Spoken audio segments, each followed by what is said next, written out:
अल्हम्दुलिल्लाह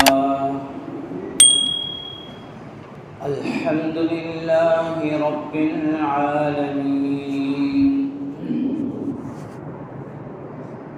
वल आक़िबतु लिल मुत्तक़ीन वस्सलातु वस्सलामु अला रसूलिहि सय्यिदिल अंबिया'i ख़ातमिल मुरसलीन वअला आलिहि व अस्हाबिहि अजमईन। अम्मा बअदु फ़अऊज़ु बिल्लाहि मिनश शैतानिर रजीम। बिस्मिल्लाहिर रहमानिर रहीम। या अय्युहल इंसानु मा गर्रक बिरब्बिकल करीम। वअन अली इब्न अबी तालिब रज़ियल्लाहु अन्हु क़ाल क़ाल रसूलुल्लाहि सल्लल्लाहु अलैहि वसल्लम इज़ा कानत लैलतुन निस्फ़ि मिन शअबान फ़क़ूमू लैलहा वसूमू नहारहा औ कमा क़ाल अलैहिस्सलातु वस्सलाम। सदक़ल्लाहु मौलानल अज़ीम व सदक़ रसूलुहुन नबियुल करीम व नहनु अला ज़ालिका लमिनश शाहिदीन वश्शाकिरीन वल्हम्दुलिल्लाहि रब्बिल आलमीन।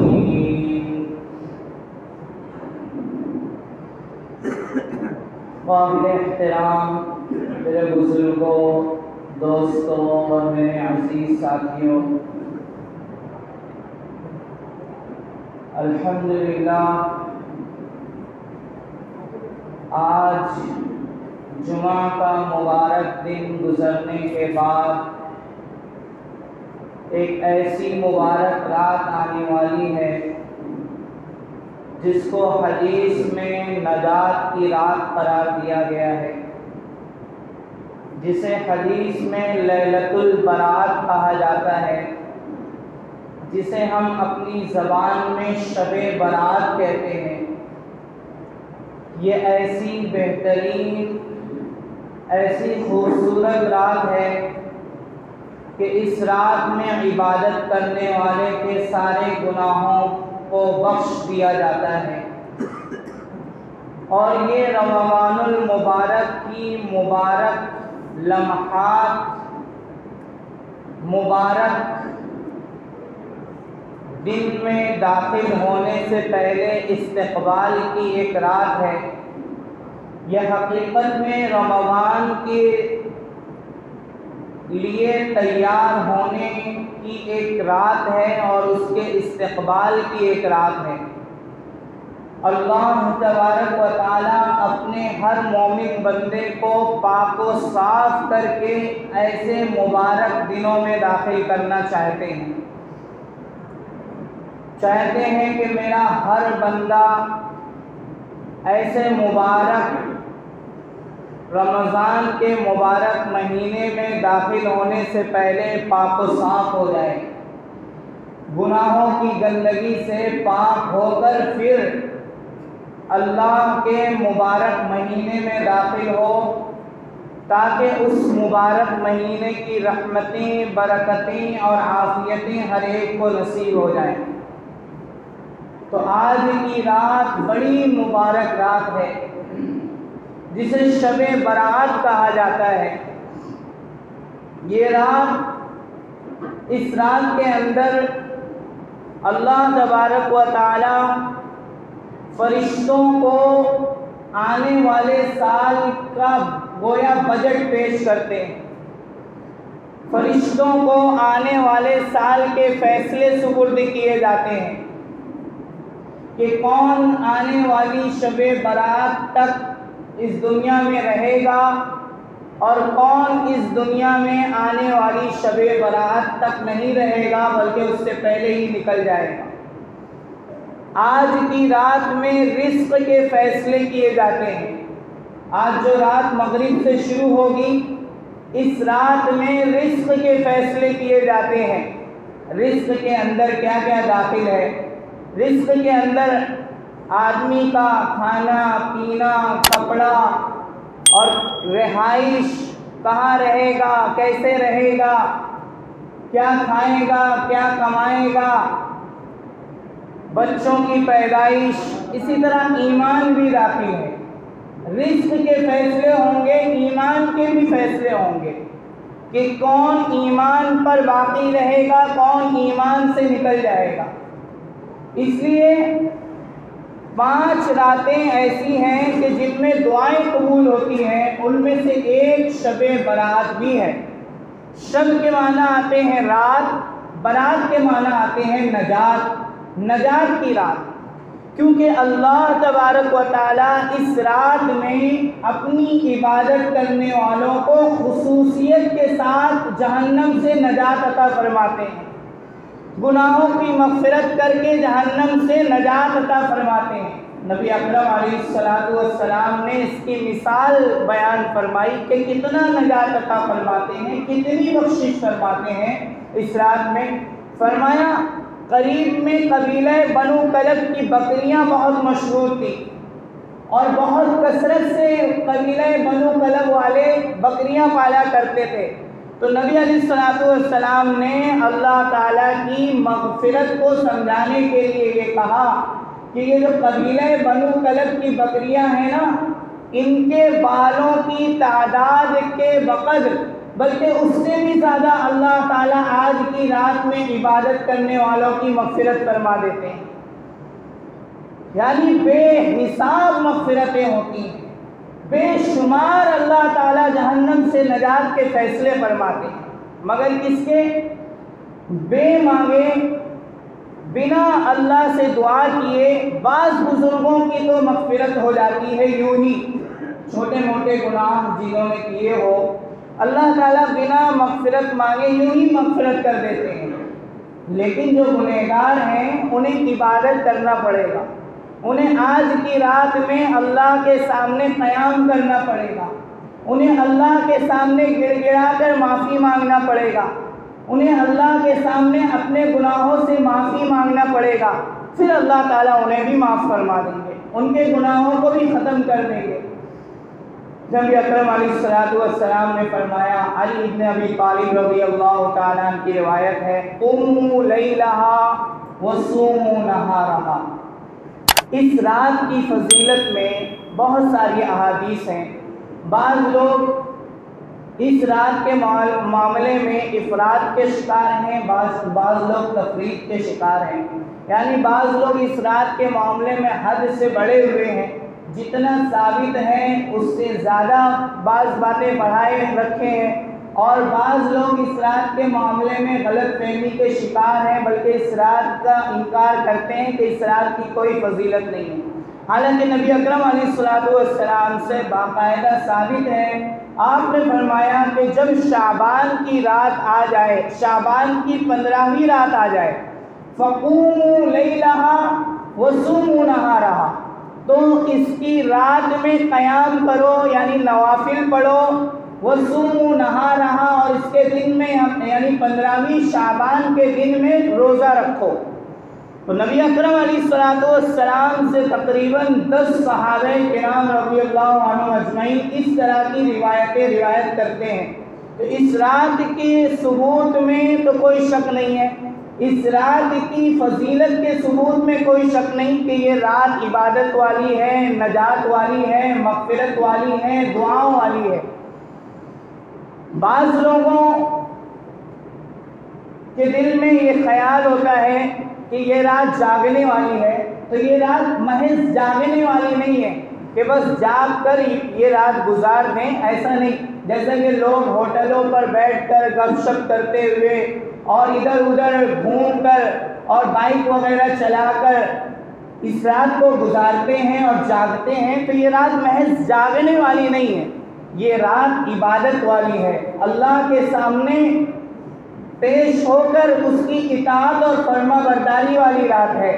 ये रात अल्लाह के सामने अपने गुनाहों से माफ़ी मांगने वाली रात है। ये रात अल्लाह के सामने दुआएं करके अपने लिए खैर के फैसले करने वाली रात है। तो नबी अकरम अलैहिस्सलातु वस्सलाम ने इस रात की फजीलत बयान फरमाई है और फरमाया कि ये रात दुआओं की कबूलियत वाली है। इस रात में रिज़्क़ के फैसले होते हैं, इसलिए दुआओं में वक्त लगाया जाए और इस रात में नवाफिल की कसरत की जाए। नवाफिल के बारे में नबी अलैहिस्सलातु वस्सलाम का पसंदीदा मिजाज ये था कि आप नवाफिल में इनफिरादियत पसंद करते थे, यानी नवाफिल ये अकेले पढ़ी जाए, इसमें जमात नहीं है। अल्लाह के सामने खड़े होकर तन्हा अल्लाह से मुनाजात किया जाए, तन्हा अल्लाह के सामने खड़े हुआ जाए, इसमें कोई जमात नहीं है, इसमें लोगों को बुलाकर इज्तिमा करना नहीं है, बल्कि अल्लाह के सामने जिस तरह किसी बड़े दरबार में किसी को कोई ख़ास शख्स अपने लिए ख़ास लोगों को बुला लेता है, ऐसे ही नवाफिल का मामला है कि अल्लाह तबारक व तआला अपने ख़ास बंदों को अपने पास बुलाना चाहते हैं। तो नवाफिल में कोई जमात नहीं, बल्कि अकेले अकेले अगर हो सके तो अपने घरों में, और अगर घर में इंतज़ाम नहीं है तो फिर मस्जिद में तशरीफ़ लाएँ, मस्जिद में नवाफिल पढ़ें और कसरत से पढ़ें और उसके बाद दुआएं करें, तिलावत करें, अल्लाह के सामने रोएं, गिड़गिड़ाएँ। तो ये रात इबादत करने की रात है, तिलावत करने की रात है और ज़िक्र व अस्कार करने की रात है और दुआएं मांगने की रात है, और दुआएं मांगने की रात है, दुआएं पढ़ने की रात नहीं है। बहुत से लोग दुआ पढ़ते हैं, रब्बना आतिना फिद दुनिया हसना व फिल आखिरति हसना व क़िना अज़ाबन नार। इस दुआ में क्या कहा गया, क्या मांगा गया, उसका लिहाज नहीं करते, न माने का पता होता है, न तर्जमे का पता होता है। जिस तरह एक भिखारी जब किसी से मांगता है तो उसकी एक एक अदा से भिखारी पना टपकता होता है, हम अल्लाह के दर के भिखारी हैं, हम अल्लाह के दर के भिखारी हैं, तो हमारी अदाओं से भी मालूम होना चाहिए कि अल्लाह से बंदा कुछ मांग रहा है। तो एक बार नहीं 10 बार मांगे, 20 बार मांगे, बार बार अल्लाह से मांगे कि अल्लाह मुझे फ़लाँ चीज़ दे दीजिए, अल्लाह मुझे फ़लाँ चीज़ दे दीजिए, अल्लाह मेरी माफ़ी फरमा दीजिए। अल्लाह है, बार बार मांगने पर दे के रहेगा। आप बार बार अल्लाह के सामने एक इल्तिजा पेश कीजिए, अल्लाह ताला वो आपकी इल्तिजा को पूरी फरमाएंगे। अम्मन युजीबुल मुज़्तर्रा इज़ा दआ, जब कोई परेशान अल्लाह के सामने गिड़गिड़ाता है, तज़र्रुअ और आजिज़ी करता है, बार बार मांगता है, चिमट कर मांगता है, तो अल्लाह ताला उसको देकर खुश होते हैं, दे देते हैं। अल्लाह हैं, उनके यहाँ किसी किस्म की कोई कमी नहीं, किसी चीज़ की कमी नहीं। वलिल्लाहि खज़ाइनुस समावाति वल अर्द, अल्लाह के पास हैं ज़मीन और आसमान के सारे खजाने।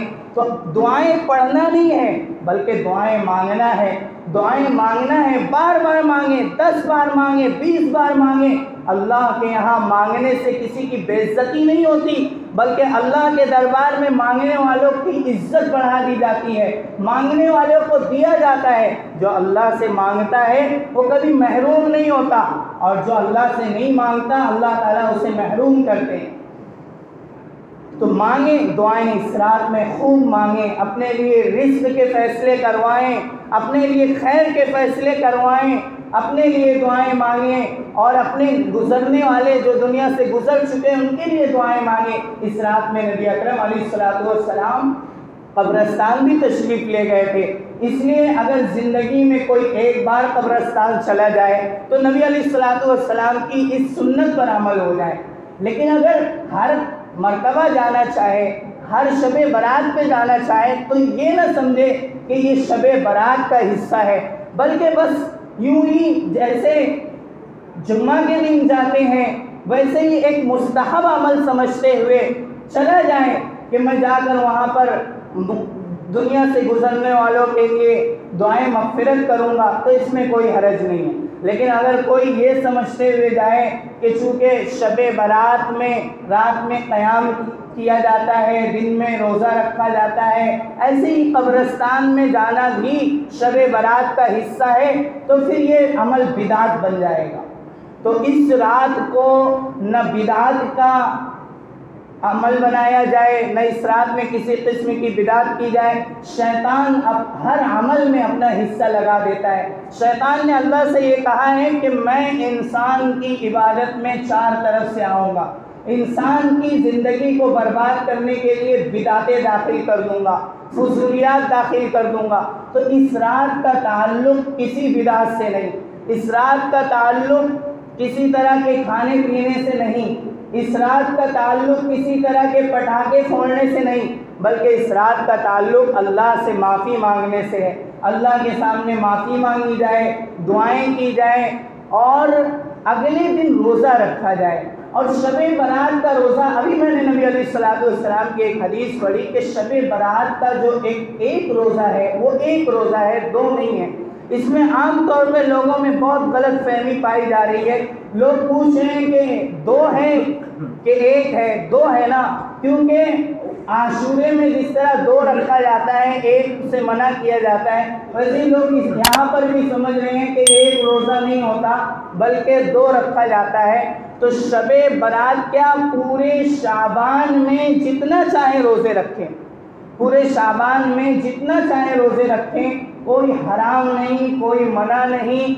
लेकिन जो शबे बारात का ख़ास रोज़ा है वो नबी अकरम अलैहिस्सलाम ने 15वीं शाबान का करार दिया है कि अगर रात में क़याम करो और दिन में रोज़ा रखो, और अगर कोई चाहे तो 3 रोज़े भी रख सकता है।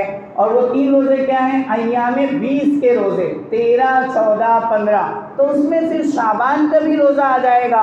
तो अगर किसी ने इस तरह अमल किया हो, जुमेरात का भी रखा हो, जुम्मा आज का भी रखा हो और कल का भी रख ले, तो नबी अकरम अलैहिस्सलाम की एक सुन्नत पर अमल हो जाएगा कि आप हर महीने 3 दिन का रोज़ा रखते थे। और उसका सवाब यह है कि इंसान पूरे साल रोज़ा रखने वाला शुमार होता है।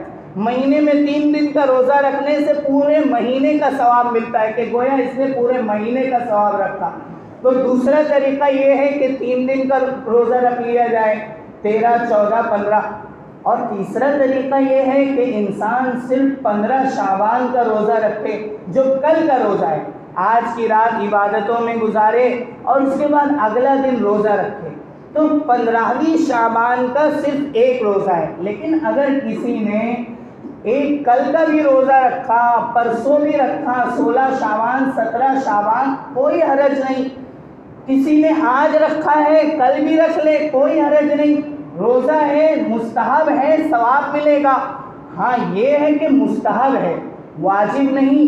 कल का रोज़ा भी और शाबान के सारे रोज़े ना फ़र्ज़ है, ना वाजिब है और ना सुन्नत है, बल्कि ज़्यादा से ज़्यादा मुस्तहब है। मुस्तहब का मतलब होता है रखना चाहिए, सवाब का काम है। अगर किसी ने नहीं रखा तो कोई गुनाह नहीं, यहाँ तक कि उसको कोई मनामत भी नहीं कर सकता कि सारे लोग रोज़ा रखे हैं, तू क्यों नहीं रखता? 15 शाबान का रोज़ा तूने क्यों नहीं रखा है? किसी को हकारत की नज़र से या किसी को किसी तरह की कोई मलामत की बात कहना भी जायज़ नहीं है, क्योंकि आज की रात में इबादत करना और सारी रात जाग कर तिलावत करना, क़याम करना, नवाफिल पढ़ना, ये भी न फ़र्ज़ है, न वाजिब है, न सुन्नत है, बल्कि मुस्तहब है। हाँ, इशा की नमाज जमात के साथ पढ़ना और फज्र की नमाज जमात के साथ पढ़ना ये वाजिब है और नमाज पढ़ना फ़र्ज़ है। जो लोग इस रात की अहमियत को इतना ज़्यादा बढ़ा कर रखे हुए हैं कि पूरी रात जागने को ज़रूरी समझते हैं और फिर इशा की नमाज पढ़ते हैं या छोड़ देते हैं और रात में जागते हैं और फिर फज्र की नमाज छोड़ देते हैं, सुबह में जागकर फिर जब फज्र की नमाज का वक्त आता है तो सो जाते हैं, तो ऐसे लोगों की इबादत कोई कबूल नहीं है, कोई फ़ायदा नहीं है। क्योंकि इस रात में जाकर इबादत करना न फ़र्ज़ है, न वाजिब है, न सुन्नत है, ज़्यादा से ज़्यादा मुस्तहब है। बल्कि बेहतर तो ये है कि अगर पूरी रात नहीं जाग सकते तो पूरी रात का सवाब भी चाहते हो तो इशा की नमाज जमात के साथ पढ़ के उसके बाद थोड़ी देर थोड़ी सी इबादत करके सो जाइए और फिर फजर की नमाज में उठकर जमात के साथ नमाज पढ़ लीजिए। पूरी रात इबादत करने का सवाब मिलेगा। अल्लाह तबारक व तआला हम सब को इस रात की अहमियत समझने की तौफीक अता फरमाए, इस रात की फजीलत हासिल करने की तौफीक अता फरमाए, पूरी रात जाग कर इबादतें करने की तौफीक नसीब फरमाए, दुआएं करने की तौफीक नसीब फरमाए। इधर उधर वक्त ज़ाय करने से अल्लाह ताला हम सब की हिफाजत फरमाए। आमीन व आखिर दावाना अल्हम्दुलिल्लाहि रब्बिल आलमीन।